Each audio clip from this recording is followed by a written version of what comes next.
And I'm going to start the webinar. We're at 6:03, y'all.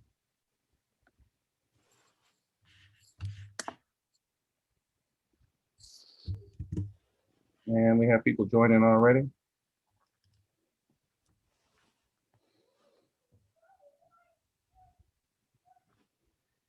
And as we wait for folks to join, just for those who haven't met CJ Laguerre, she is my works with me over at Jelani Consulting, and Richard. You probably corresponded with each of them at some point, but I think we have. Yeah. You have to forgive me, guys. I'm getting used to these bifocals I just bought in the 2021, so I'm still doing this number. Bro, I need them. I'm holding out, but I'm getting too much of this stuff is going on with me now. So I'm right behind you. So let me know how that goes. All right. Please. All right, folks. Well, we have opened the doors for folks to join us. And I'm just going to go on to get us started here. I have us on speaker view, so it'll make it easier for us to see whoever's speaking. And this is Dr. Kazike Prince from the Central Texas Collective for Racial Equity. And you're joining me for the Path to Racial Equity, the Aftershow. And today's topic is how did we get here? And if you had the pleasure of joining the Path to Racial Equity last week on Thursday, they interviewed Dr. Peniel Joseph, who is the director for the Center for the Study of Race and Democracy over at the LBJ School for Public Affairs. And they had a really robust conversation about how do we get here when it comes to the history and the current circumstances that we're dealing with when we're talking about racial equity and racial justice. And as many of you know, we are doing this after show as a community-facing event, give us an opportunity to continue the dialogue. And what I've done is invited three of my friends here, all from the University of Texas, but they all bring unique perspectives to this conversation. We have, and what I'm going to do is ask each of them to introduce themselves. And I'm actually going to start with Dr. John Morán and González over at UT. If you can just give us a brief introduction, John, it'd be really great to hear from you. Sure. First of all, I'd like to thank the collective and my colleagues on this panel and Dr. Prince and all the folks who are watching, I think, for this really important event. It's an incredibly important moment in our history. And I hope we can provide some illumination and some insights into it. I teach in the English department at UT Austin, where I specialize in Latinx literature. And I'm also director of the Center for Mexican American Studies, where we promote Mexican American and Latino studies throughout campus. Excellent, thank you, John. And Dr. Kevin Cokley, who I've known for, it feels like forever. Kevin's been like 25 plus years since our time back in Georgia. But if you don't mind introducing yourself as well, please. Sure. Thank you, Dr. Prince, for inviting me and the other panelists for this very important community dialogue. I am Kevin Cokley. I am a professor of educational psychology and African Diaspora Studies at the University of Texas at Austin. I am also the director of the Institute for Urban Policy Research and Analysis.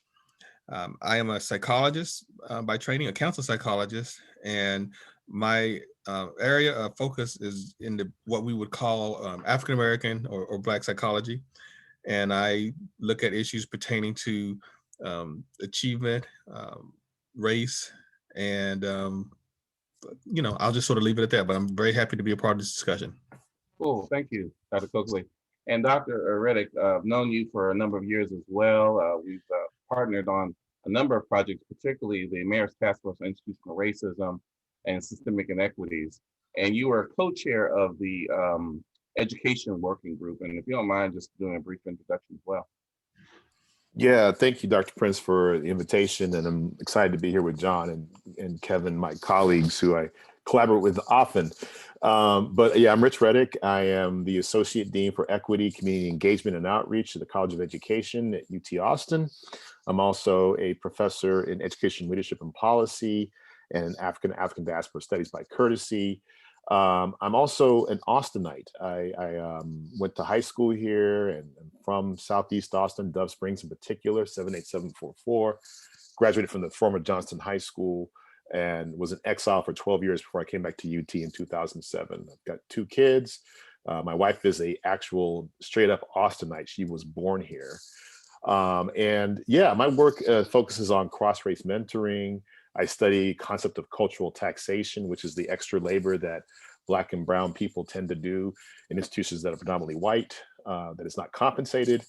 And I also do a sideline in the issues pertaining to faculty experiences of people of color. But it's great to be here.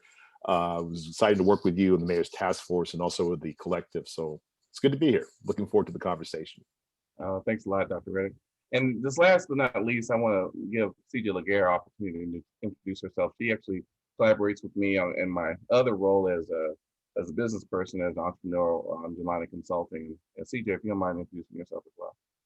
Thank you. Hi, everyone. I'm CJ Laguerre. I own a virtual assisting and consulting firm here in Austin, and I am Dr. Prince's executive assistant and platform manager. Cool. Nice to meet everyone. Thank you so much. Cool. Well, as I was preparing to questions for our event today, I thought it would behoove us to start not with the subject at hand, which I think is important about how we got here, but to talk about some of the things that have been going on more recently in the news. I know each of you are aware of what's been going on with politics with our former president, our current president. And so I guess I wanted to kind of get some of y'all's reaction, particularly what I'm thinking about is the speech that our inauguration speech the president gave, and the fact that we have for the first time in our history of the country, having our first Black and South Asian vice president. And so I guess I just wanted to start off there to get some of y'all's reactions to these kind of historical events that have happened only in the last week or so. And if you, Kevin, if you don't mind starting. Sure. President Biden's speech was a study of stark contrast to the previous president's speech, where we all will remember his language, where he referred to this so-called American carnage stopping right here and right now. It was what many believe to be a very sort of dark and dystopic type of speech. And so President Biden's speech was really inspiring. It was hopeful, and as you pointed out, it was historical in that it was the first speech that I'm aware of where a president of the United States actually used the language and words of white supremacy in terms of needing to address it in this country. And he didn't have to do that. He could have certainly, given a typical speech, with the, normal platitudes that we have come to expect from presidents, but he really took a risk. And I think that he needs to be given credit for that because he essentially drew a line in the sand and he said, we as a country are better than what we have been over the past 4 years. And all the things that have happened that have really come to make us question who we are as a nation. For him, he could have easily said that American carnage stops right here and right now. We will no longer, provide solace and refuge to white supremacists and to racists in this country. We will no longer play with language that invites them to essentially a place at the table of power and influence in this country. And so I found President Biden's speech to be a welcome dialogue for this historical moment, given what we have experienced over the past 4 years. Thank you, Dr. Cokley. Dr. González, I was hoping to hear your perspective because, like Kevin said, he didn't have to do that as far as focusing and mentioning white supremacy. I was hoping to hear some of your thoughts and your reactions. Yes, absolutely. I do believe it was a first for a U.S. president, certainly an inaugural speech to mention the deep-seated white supremacy of this country and to label it a problem, right, to address. And which signals that he is going to make it a priority. And so we can talk about the executive actions that he took today a little later, but that seems to be a sort of down payment. I also think he did it, or the Biden administration signaled this in ways other than the speech itself. That is, by the kind of inclusion of the other folks who were making various kinds of presentations. I think it was a group of people who represented the United States, right? People of color, women were prominently foregrounded. Amanda Gorman's wonderful poem, The Hill We Climb, was just astonishingly beautiful. And it signals that a kind of commitment to a multiracial, multicultural, and equitable, gender equitable kind of environment. Now, of course, these are wonderful sentiments, and I sure hope he, carries through on these through his policies. But nonetheless, it was really, a promising start. Thank you. Appreciate that, Dr. González. Dr. Reddick, what are your thoughts? What are your kind of reflections as you consider some of the things that were said during the inauguration? Well, I concur with my colleagues with their comments. I think, the juxtapositioning of the previous 4 years and sort of one thing I remarked on to a friend of mine on the text on the night before the inauguration, when we had sort of both the moment of reflection for the loss of 400,000 Americans to COVID, and then also the celebration, welcome back multicultural America, we missed you, right? Just seeing the images and the participants, and as John said, look at what happened on Inauguration Day, but I'd also say, look at the cabinet. So Deborah Holland, first Native American to serve in the cabinet. We have transgender members of the cabinet. We have Latino members of the cabinet. We have the first Black Secretary of Defense. All of these sort of groundbreaking sort of signals to us. And I think both Kevin and John are wise to say, these are signals. These are not definitive actions, right? So this is just the beginning and the promise of something exciting. One thing that I think it's been really important, if you sort of track Joe Biden's career, first of all, having been one of the youngest senators ever elected to office, and being the oldest president elected, right? So these two polls, and what has he learned in all that time? Well, one thing that tells me he's learned a lot is serving as vice president for 8 years under Barack Obama. And I think there are certain things that President Obama had to be very cautious about, because him being a Black man, the third rail, if a Black person chooses, and think about things like, people forget this is ancient history, but the beer summit about the police officer who arrested Skip Gates back in 2009. Things like that were incredibly, difficult for the president to negotiate. And the question is, can a white president talk about these issues in a way and avoid some of those consequences that a Black president did? I think that's going to be interesting to observe. And certainly, and as John alluded to, this executive order is so interesting because it is something we've never seen from the executive office. It's not sort of this, and I remember the Bill Clinton One America, where we sort of talked about race, but we never really called it what it was. This is a much more direct, and it sort of matches the time, right? We're in a moment of incredible activism and racial unrest, largely because of the actions of the previous administration. So this truly is, invigorating, exciting, potential opportunity for systemic change. I'm also skeptical. I know how the intricacies of public policy work and how government often, starts off with these really interesting things. So we're gonna have to be vigilant and observe and make sure we do what we can to both monitor the progress, and also chip in when we need to be chipping in. But I'm an optimist by nature. So for me, it's exciting, but I also want to sort of signal a little bit of caution just because we don't know where it's going to go. And there are a lot of folks who are opposed to what's happening. So we'll have to see how that plays out. Again, when you were speaking that, you talked about Welcome Back. I had that song from that TV show Welcome Back, because it does feel like we're kind of returning to a sense of, I wouldn't say norm, because it's still, institutional racism, which is the norm, but a feeling that we're going to have these more honest and transparent conversations. And that maybe, as you're kind of inferring, maybe Biden is use his privilege to talk about things that even our Black president wasn't able to. But I want to just pause for a moment, because I want to encourage people who are watching us online, or who are joining us via Eventbrite.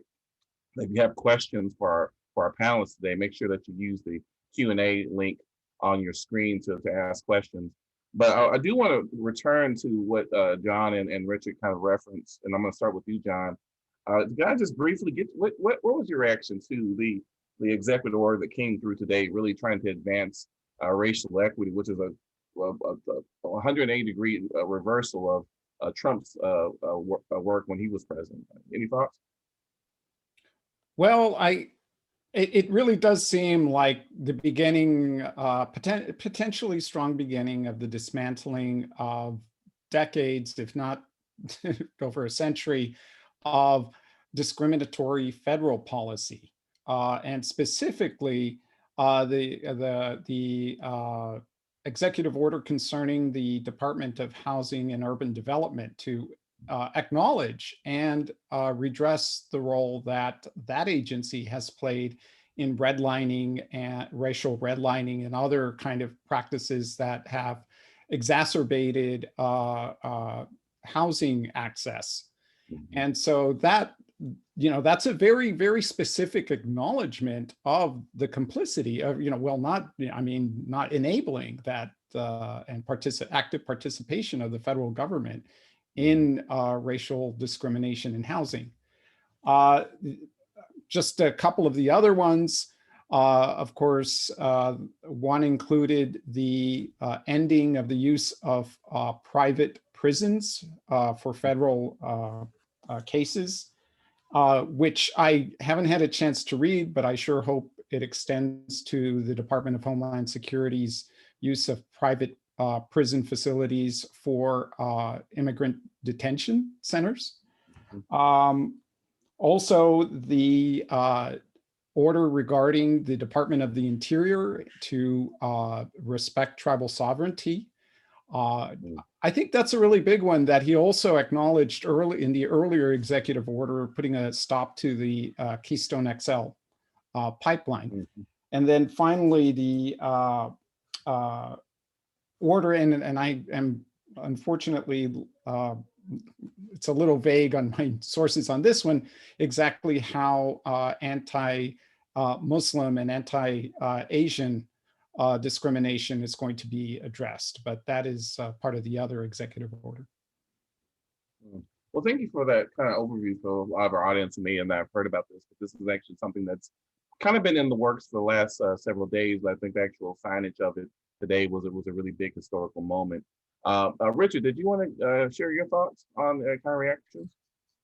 Sure, and I'm marveling over this because it's juxtaposed so interestingly with both the executive order from the Trump administration prohibiting or limiting diversity trainings, right? And the 1776 Commission. Those two things came at the very end of the Trump administration. And this is a sort of refutation of those two things. I want to draw folks' attention to Section 2 of the executive order. The word equity is actually defined in this. And it says the term equity means a consistent and systematic, fair, just, and impartial treatment of all individuals, including individuals who belong to underserved communities that have been denied such treatment, such as Black, Latino, Indigenous and Native American persons, Asian Americans, Pacific Islanders, other persons of color, members of religious minorities, lesbian, gay, transgender, and queer persons, persons with disabilities, persons who live in rural areas, and persons otherwise adversely affected by persistent poverty and inequality. So we have a definition from the federal government of what equity looks like, what it actually is. The other thing is an acknowledgement that those communities have not been served equitably, right? That's equally important. We went through sort of this amnesia period where it's a level playing field, and why do we have these policies that, you know, give preferences to this group and so on and so forth. It's an accurate rendering of American history, and I think, you know, John made those allusions, like the American sort of mythology doesn't acknowledge the attempted genocide of Native Americans, enslavement of Africans, and the other mistreatments that have been part of the legacy of this country. So in that very first sort of page of the executive order, we have some acknowledgements that are just incredibly important for people to hear. There's issues and conversation about racial wage gaps, housing credit, lending opportunities, all higher education, all of these things that are the crux of inequality in this country. So it is incredibly inspiring to see this. Now, you know, I think it's going to be incumbent. First of all, we're not starting from a neutral position. We're coming from a position where many people in public policy, many people in the general public are either unaware of these issues or have tried to ignore these issues. So it's critically important that we can now sort of focus. And, you know, leadership means, you know, calling out issues and defining issues. And so for me, I'm really excited about this because it means that we've been sort of granted the mantle of having this conversation. Now that we've talked about racial equity explicitly, now you talk to your neighbor, you talk to your community members. This is what we mean by this issue of racial equity. That kind of conjoins much of the work that, you know, you and I and many others have been doing. But it's great to have that coming from the highest level in government in the country. Yeah, I have to say it's a sense of relief to have some affirmation of sorts. Not so much because you're finally having white people actually acknowledge it, but the powers that be are actually, you know, confirming the thing we've been talking about probably all our lives. Dr. Cokley, I really want to hear your thoughts because I know you're heavily involved with your institute and trying to impact Black communities. I really want to hear your thoughts on your reactions to the executive order that came out today. Yeah, no, thank you. So one of my first responses, and it's very basic, is the fact that they very intentionally used the word equity versus equality. So they weren't sort of talking about racial equality. And part of what you hear, I think, in terms of political speak and, you know, arguably, you know, from certain political factions, you know, the idea that we just need to treat everyone the same. You know, there's no sort of recognition that there may need to be some differential approaches based on historical context, discrimination and bias, and et cetera. They weren't talking about racial equality. They were talking about racial equity. And of course, you know, equity, you know, essentially says that, you know what, we need differential responses based on, you know, circumstances mired in history, you know, discrimination, bias, oppression that differentially impacts different groups of people. We know that, you know, and let me just sort of put it out there. We know that the Republican Party has been loath to say that, to articulate that, and really has sort of touted this approach of we don't treat people differently. That's discriminatory. So even though that's very, I think, basic to many of us, I think, who are listening to this, I think it's remarkable that they chose intentionally to use the words racial equity versus racial equality. So that's my first response. When I look at it, the particulars, Section 9 stands out for me. And Section 9 says establishing an equitable data working group. And why does it stand out to me? Well, as you mentioned, I am the director of the Institute for Urban Policy Research and Analysis, and I am a psychologist, and I am, you know, I'm an empiricist. I'm a quantitative empiricist, so I love quantitative data.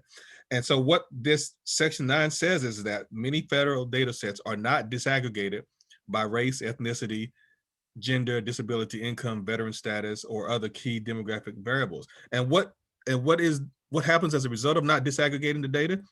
This lack of data has cascading effects and impedes efforts to measure and advance equity. You can't make any claims about there being differential, you know, treatment or differential outcomes if you don't have the data by which to make that argument.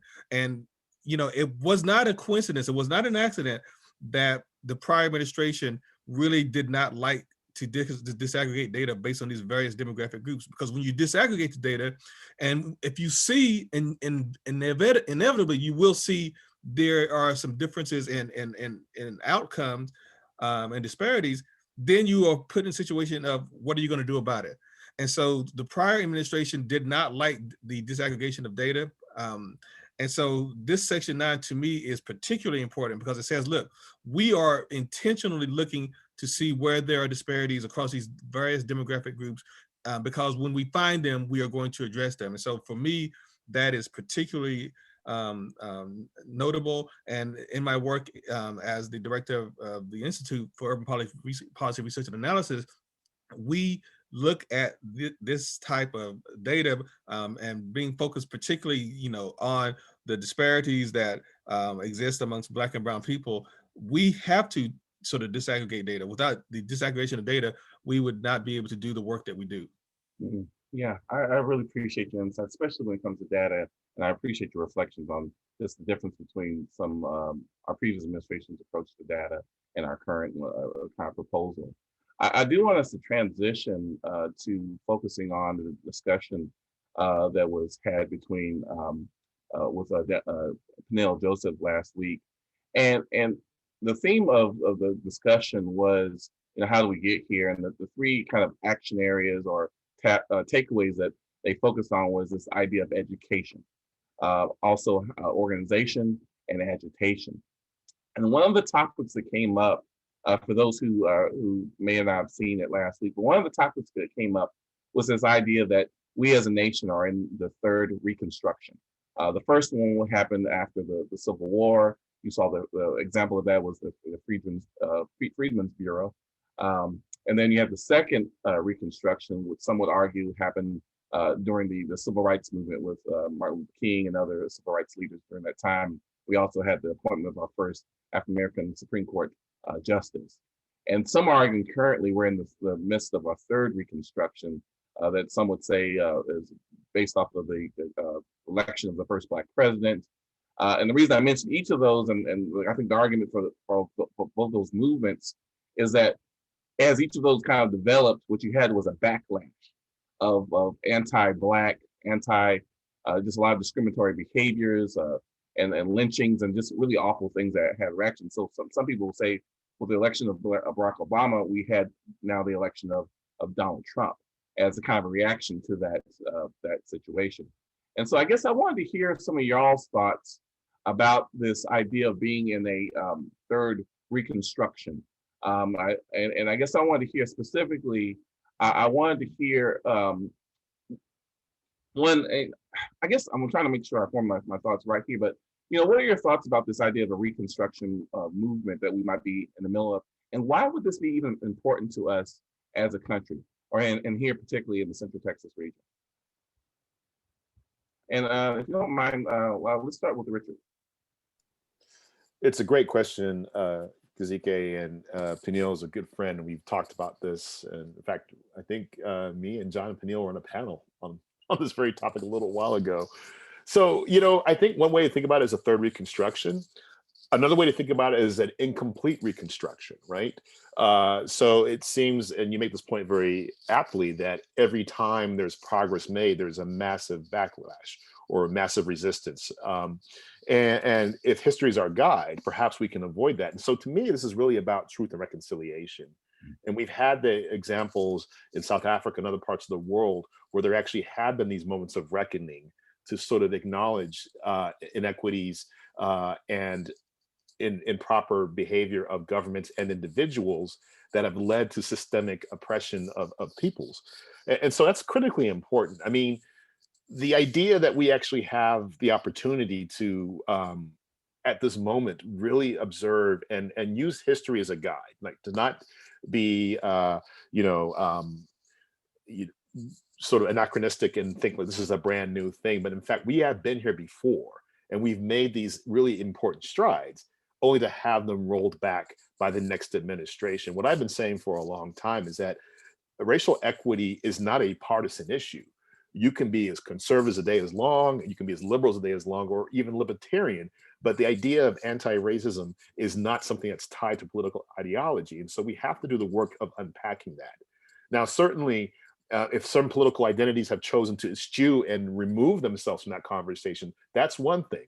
But there is certainly the critical experience of us needing to understand that this nation cannot be united unless there is actual truth about what's happened in this country and an opportunity for reconciliation.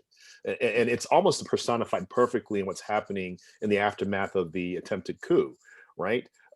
This idea that, well, people were excited and they kind of blew up, and we should just move on, and the person who instigated this event should just, it's over with. There has to be justice, right? For every Black, brown, Native American, Asian person, queer person, woman who was, dealt with harshly, even after the minor thing they got involved in was over with, we need justice for that reason. And that has got to be the leading argument about the need to actually say, this was in fact an attempted coup. This was in fact something that deals greatly with white supremacy, and just the idea that whiteness grants people access to spaces they shouldn't be in. And then secondly, whiteness grants you plausible deniability. Well, it's not a big deal. The idea that you did something that was patently illegal, a felony, and talked about it openly suggests that there are two different systems of justice in this country. One in which, when you're allowed to say, well, I did something that was wrong, but it's justified, and I don't expect consequences for it. And certainly one where we think about the juxtapositioning of both the protesters at the Dakota Access Pipeline or the protesters at Black Lives Matter, and how they were treated when they even got close to property that was supposed to be protected. So yes, this reconstruction idea is a novel one, but you can't reconstruct until you acknowledge, right? So it's like the foundation is super muddy and unsecured. We can't start putting stuff on top of it. We've got to dig out, we've got to lay down the concrete, we've got to set the foundation just right through truth and reconciliation. And again, I mentioned the One America, Bill Clinton's initiative back in the 1990s, and that seemed to be sort of a move towards that. So this could potentially be that movement that says, we're actually going to look at this experience that we've had in this country critically and truly understand what's happened and acknowledge and reconcile, right? Those two things have to happen before you can build anything else, in my opinion. Thank you, Richard. I appreciate that. And Kevin, what are your reactions to this idea of a third Reconstruction?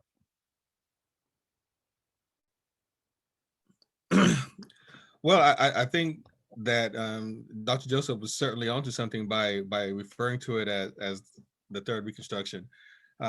What I am reminded of is that, and I think Dr. Reddick sort of alluded to it, that we are in a period of deep and pervasive racial retrenchment. Every time there is progress, and we can provide many examples, whether that progress is with the passage of legislation that attempts to level the playing field, that attempts to address some form of inequity, whether that progress is in the changing of societal and cultural attitudes, whether it's about the LGBTQ community, whether it's about immigration, you name it, a whole host of very important social issues, that whenever you see progress made, there is this sort of deep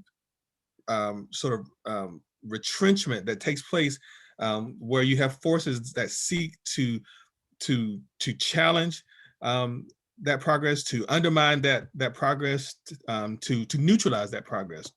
And so, to me, if we want to call this sort of the third Reconstruction, I would say that this third Reconstruction is very much characterized by this racial retrenchment. When Barack Obama became president, it really, I think, scared, and let me just put it out there, I think it really scared a lot of white people in this country, because the idea that this is our country, this is a white sort of country, and to have someone who does not look like us, to have someone to be the president of the United States, and with this name, Barack Hussein Obama, he fundamentally challenged many white people's notions of what it means to be sort of American, what it means to be sort of white. And so it was no coincidence when Donald Trump came along and he sort of, came up with his campaign slogan, "Make America Great Again." Because he understood the psychology of what was going on in his country, and how people were reacting to Barack Obama. It was no accident that he was largely sort of responsible for promulgating the birther movement lie against Barack Obama. You can say a lot of things about Donald Trump, but he's not stupid. He was able to read the tea leaves of what was going on, this cultural shift taking place in this country, and how so many white people in this country were uncomfortable with that. And so to me, this third Reconstruction has to address the changing demographics of this country, the reactionary sort of movements that have come about, or not really, they've always been there, but that have really been emboldened because of the Trump presidency. And so that is all a part, in my mind, of this sort of period that we refer to, or that Dr. Joseph has referred to as the third Reconstruction. Cool. I want to get your thoughts in here as well, Dr. González, and one of the things I'm hoping you provide some insight on as well, because oftentimes when we think about the Reconstruction, we think about how this has impacted particularly African Americans, but I would guess and venture that this is not something that just focuses on African Americans, but focuses on multiple communities. So I just want to get your reaction to this idea and why it's important to this idea of a third Reconstruction. Yes, absolutely. And I think what both Rich and Kevin have mentioned are incredibly salient, incredibly apropos. And I'm just going to kind of focus a bit upon the discursive struggle. Yes, absolutely. White supremacy, had found its avatar in Donald Trump. And in the language, that is, if I don't know how many besides Confederate flags that were at the attempted coup and insurrection, you saw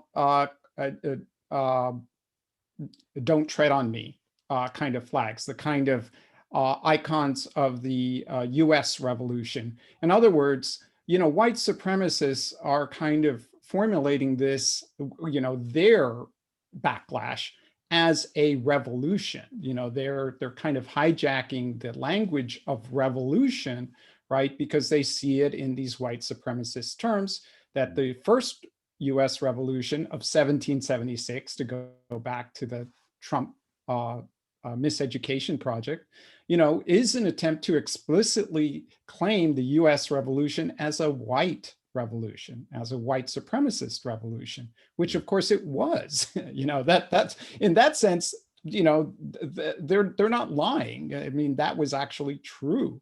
Now, however, they're also attempting to limit it to just being a white supremacist revolution, right? And not a democratic one. And I think there's a world of difference between those two, and the discursive struggle, from here for the next period is who gets to claim that language, right? Reconstruction, I think, is a powerful counterclaim to that. Some historians like Eric Foner say that the Civil War was actually the second American Revolution, right? That is, it was a struggle to expand democracy in ways and in forms that it had not been extended to before. And in this case, it was an explicitly racialized form. Reconstruction was, of course, the attempt to institutionalize that revolution, right? To give it specific substance and form so that it didn't just remain an ideal, some kind of disembodied ideal, but a lived practice of everyday life that found itself into the institutions of civil society. And so Reconstruction is a really profoundly powerful way of thinking of this, and of the agency that Black folk, that brown folks and other communities of color had in establishing that new practice of democracy. Mm. And so, you know, and I think there have been various forms of as it were, reconstructive moments, right? So where the attempts to, or realizations to expand democracy in particular ways, say extending the franchise to white women, and then much later with the Civil Rights Act and the Voting Rights Act in the 60s. You know, there have been these moments, right, where reconstructions of various sorts have been going on with regards to populations and groups who have been excluded from that practice. Now, of course, you know, those practices are often defined in very legalistic and much too narrow political terms. And, you know, so the struggle is indeed to go beyond those frameworks and to actualize them in many, many other ways that are not covered by, say, voting. But I really like the way that Amanda Gorman captured it, and I'll just quote a line from the poem, the Hill We Climb, because being American is more than a pride we inherit. It's the past we step into and how we repair it. Right? It's not simply a heritage that we are meant to uncritically engage with and simply reproduce, but rather one that we're called upon to actively change, to actively correct, to bend it towards justice. That's really beautiful. I have to say, after we finish our time today, I'm probably gonna go back and watch her reciting her words, because it was really powerful. I do want to transition here. One, I want to again open it up to folks to in our audience today to submit their questions for Q&A, and we actually received a number of questions. So I want to actually transition to audience questions, if you don't know. And for my panelists, I know I sent you about 17,000 questions, and we only have a short amount of time to go over just a few of them, but I do want to get to our attendees' questions, and I'm going to read one here, if you don't mind. It says, I am a 73-year-old white woman, educated, and have thought of myself as knowledgeable. I'm realizing more and more how ignorant I have been until more recently with regard to history of racism in this country, other than the obvious things. Being privileged led me to ignorance and facts. I am reading as fast as I can. I'm wondering, what are some reactions to that kind of statement? Here's a woman who's educated, who's felt very much like she's knowledgeable, but she's learning that she's pretty ignorant. And I'm wondering what are your kind of thoughts, because I imagine you guys have come across this several times. Anyone can get started if you like. I'll take a stab at it. I was actually typing some stuff out, so even better. I can talk faster than I can type. You know, first thing, I think it's important. I hope when I'm 73, I still have the urge to learn and fill in complete gaps in my own knowledge. So I think that's a great role modeling, that we're all humble learners, right? Especially in issues of racial equity, because the nature of white supremacy is to propagate inaccurate and incomplete history and social science, right? Stephen Jay Gould talks about this.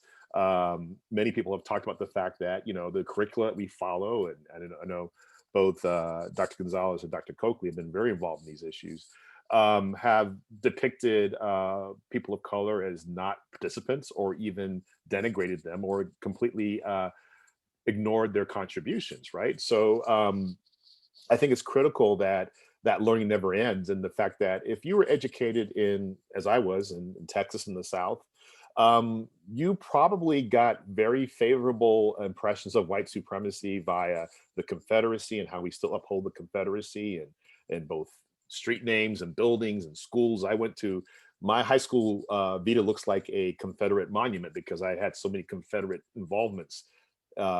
So those things have to be unlearned, right? And more importantly, we have to start focusing on the contributions of communities of color. And Austin, Texas is a great place to do this. There's been so much activism in this community from the Latino and the African-American community in this very locale. Many of those folks are still with us. So we should really be immersing ourselves in getting that information and that knowledge out. So there is no shame in acknowledging that what we've learned or what we haven't learned is holding us back. And so, like I said, I'm really, really proud of the commenter that that's something that she's invested in doing. I follow your footsteps. Yeah, keep on learning, right? Anyone else want to get in? Kind of reaction to her statement? No, I echo everything that Dr. Reddick said, and I would applaud her for her desire to want to continue to learn and to grow. There is no time limit on when one's ability to and capacity to continue to learn, and it's also the case that a lot of people, virtually everyone, stands room to sort of learn and grow.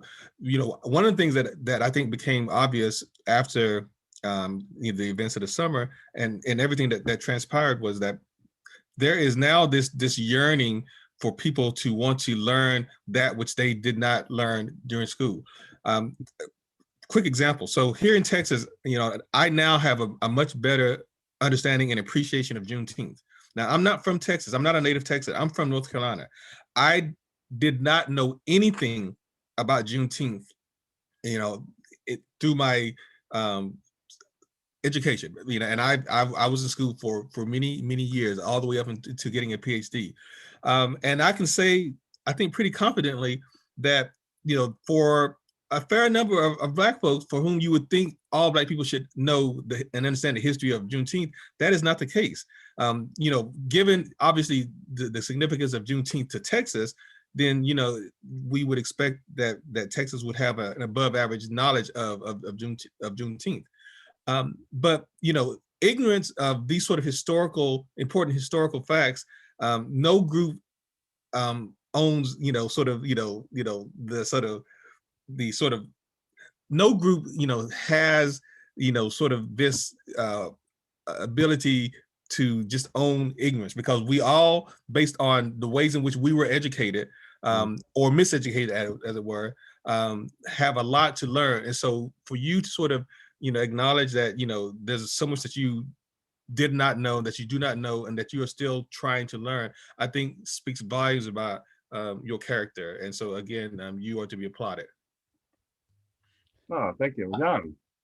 Yes, I'll echo that sentiment that Kevin just expressed. This is a continual process of learning and unlearning, and the fact that you feel that there has been this gaping hole in your education about these matters is a testament to how, in fact, white supremacy has worked through our institutions to replicate itself through that ignorance, right? That is, there's a reason why you didn't learn about these things. They have been suppressed in favor of another kind of racial triumphalist narrative about what you're supposed to know and what you're supposed to devalue and not know. So I'm going to give just a quick example of this. I'm a kind of founding member of the Refusing to Forget project, which is dedicated to bringing back to public consciousness the events between 1910 and 1920, in which the Texas Rangers and other law enforcement summarily executed 1,000 or so Mexican and Mexican Americans in South Texas at this time, with no semblance of due process, right? These were just out and out executions. But even in the part of the country in South Texas, in the lower Rio Grande Valley where I'm from, I grew up not knowing about this, right? This was an incredibly horrific and event in the history of the very place that I grew up in. These are events my grandparents would have lived through, right? But still, I did not know about it. And there was no marker, no commemoration. There was only this kind of what was narrated as the bandit wars of 100 years ago, which turned out to be, this horrific massacre and land grab. And so the Refusing to Forget is dedicated to bringing back, repairing that history as Amanda Gorman put it, by bringing it back to public consciousness. We had an exhibit at the Bullock a few years ago, and we're trying to organize our scholarship and public presentations about it. And I know Kevin and Rich and many of my our colleagues at UT are dedicated to this kind of public history work. And, you know, one of the things you all remind me of is how institutional racism or white supremacy is an intentional process to keep us all in the dark and keep us ignorant of the and I really appreciate Kevin and the rest of y'all really kind of remind how each of us, whether we're Hispanic or African American or white, there's a lot of things we just don't know. But it's an intentionality to become educated, to learn what's going on in our history, even if it's just your own hometown, knowing what's going on.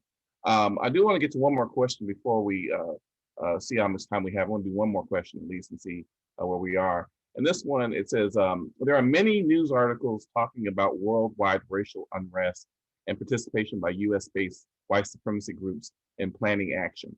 How concerned are you all about the ability of our efforts toward equity here in the US being impacted by international organizations and perhaps violence?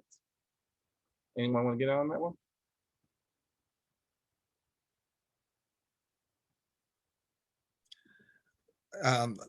All I can say is that I am very concerned. We know, and it's been well documented that under the previous administration, that there was a tremendous uptick of white supremacist activity, both here in the United States and really across the world.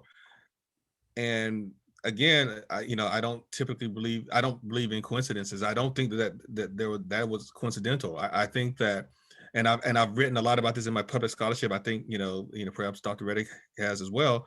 That when you have a president who flirts with racism, white supremacists, who uses language that incites, that is intentionally sort of Machiavellian in that he knows exactly what he's saying and the impact that it's going to have.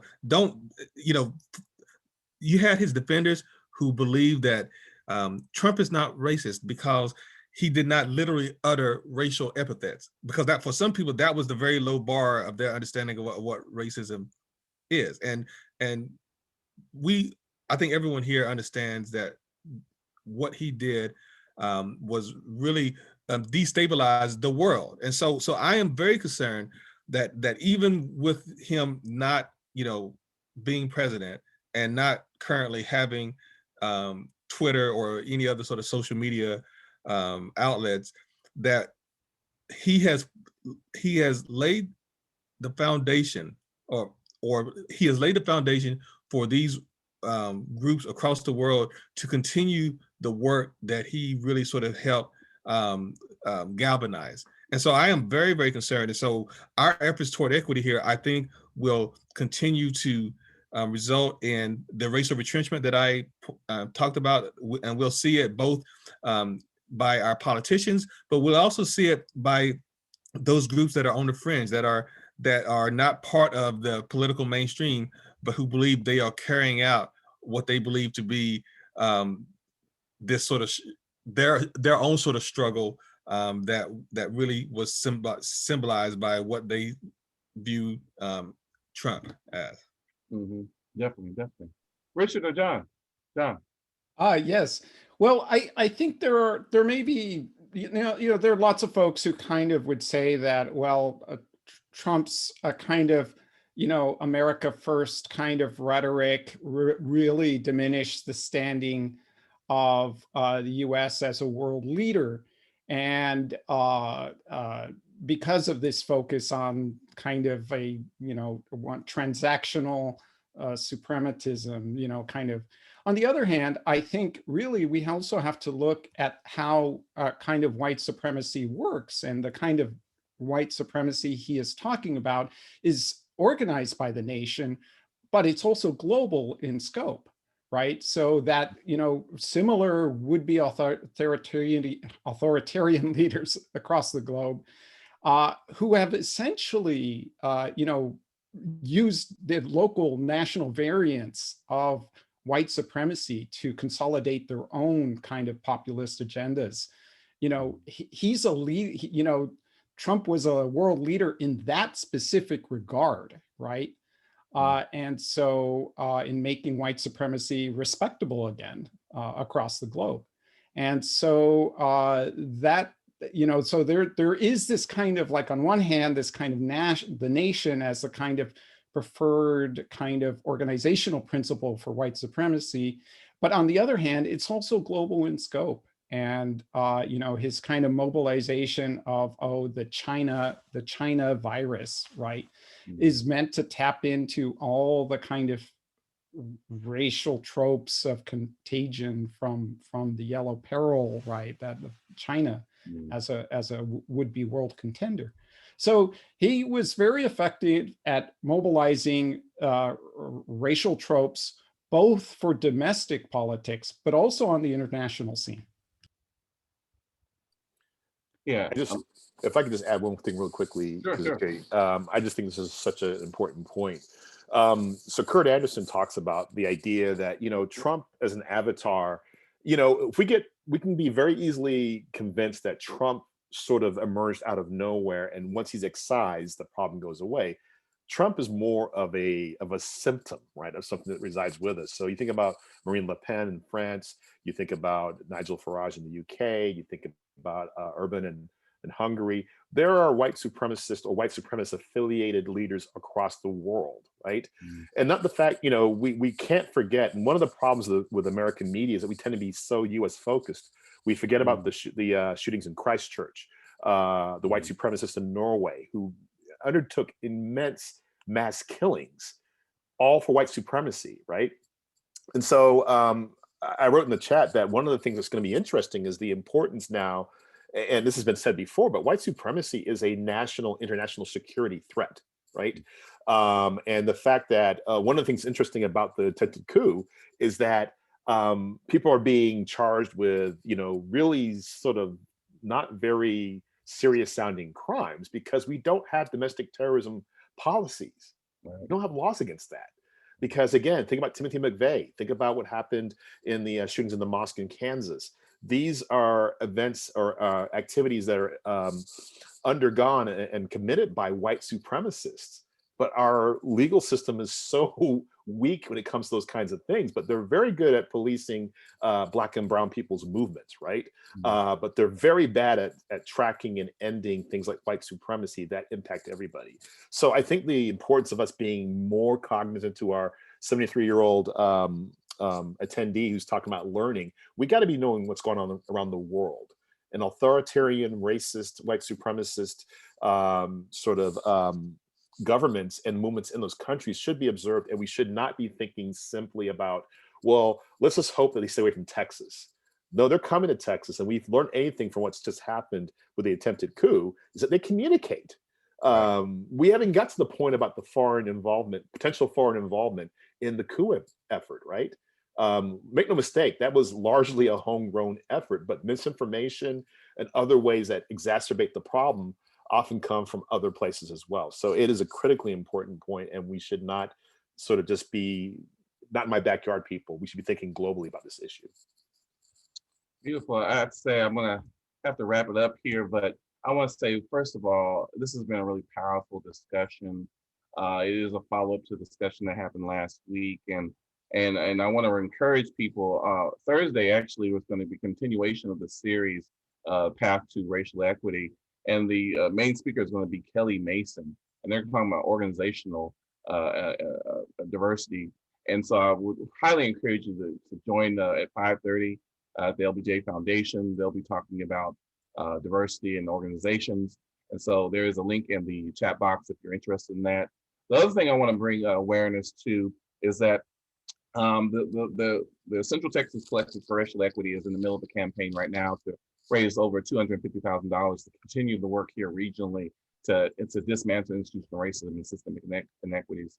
And so I'm going to ask CJ if she could put the link in the chat box as well. If you want to support our work by supporting the campaign, I highly encourage you. We are going to continue this discussion. This is part 2 of a 6-part series.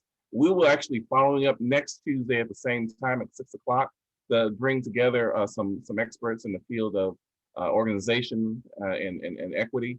And we're going to have some really powerful speakers who are going to be joining us next week. And so I ask you to look forward to that conversation next week, again at 6 o'clock. And we should be on Facebook Live and here on our Eventbrite. And again, I just want to say thank you to Dr. John Morán González, Dr. Kevin Cokley, and Dr. Richard Reddick. Thank you so much for being here today, and y'all have a great day. Thank you. Thanks, Kazike. Looking forward to the conversations going forward. Cool. Excellent. Cool. Stop.